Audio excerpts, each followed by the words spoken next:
Okay, SPY has just been trading sideways for a while. As you can see, it's been in this consolidation zone. There was a couple nice reversals that I could have played to the downside, like right here, but to be honest, I was just busy. I'm out and about right now and I'm working, so I just missed those trades. But I see that SPY is just consolidating. As you can see, that means just trading sideways. It's just consolidating. It's trading sideways, and it's consolidating in between these points right here for the most part. So I marked these points, and I'm waiting for it to break out of this zone. If it breaks out of this zone and does a break or retest to the upside or a break or retest to the downside, then I'll be interested in getting in and playing a call or a put. All right, it looks like SPY is about ready to break out of this consolidation zone to the upside. So I'm eyeballing some calls. 0 DTE. I can get this 561 call for 106. So it's just slightly out of the money, as you can see, but that's all I can really afford with what's in the account at the moment. Let me just look at the Greeks real quick. Delta 0.3, decent. Open interest 5,000, 8,000 in the put. So more people think it's going to go down. So it's definitely a risky call, but I could grab this 105 call. The spread's low. That's what I like about SPY. The spread's always low on these contracts.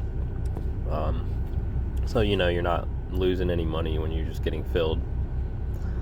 Alright, let's see what we got here. Looks like it's breaking up. There it goes. I want to really wait for a break and retest, to be honest. I'm hesitant to just get in with no retest, but I can. It's just a more sketchy trade. It's a more risky trade if I don't get a retest. But it's kind of retesting right now, as you can see, because it broke this point, went up, it's squeezing back down. So if it now gains some, there we go. I was going to say, if it gains some momentum, I see this thing going up. It's a bit of a riskier trade right here, but it's something that I'm willing to gamble on. I think it's going to push up a little bit here for a minute, so let me see. It is possible that it fakes me out because you don't usually want to get in when it just squeezes past the line. You want to wait for a break and retest. But I mean, technically we kind of got it because it broke, came back down, started going back up. So it's kind of a break and retest, you know. This right here might be the perfect retest and then bounce up.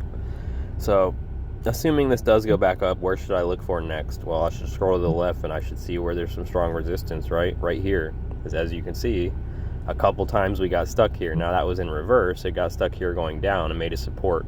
But supports flip and they turn into resistances and vice versa. So if it got stuck going down here, right here, and made a support, this is now a good place to anticipate a resistance, a place where it gets stuck to the upside, right?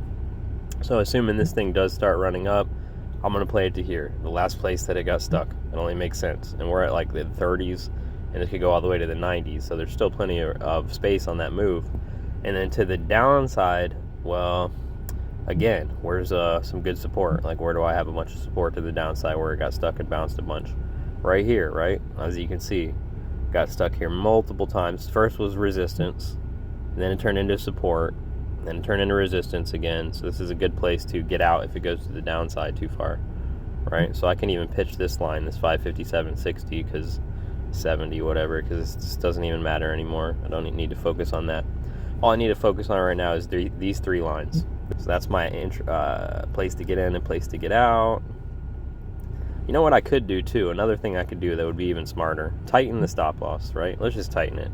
Let's get rid of it's 558.07. Let's get rid of the 558.07, 05, whatever, right here. Because I don't even need to focus on that. We'll just make this the stop loss now.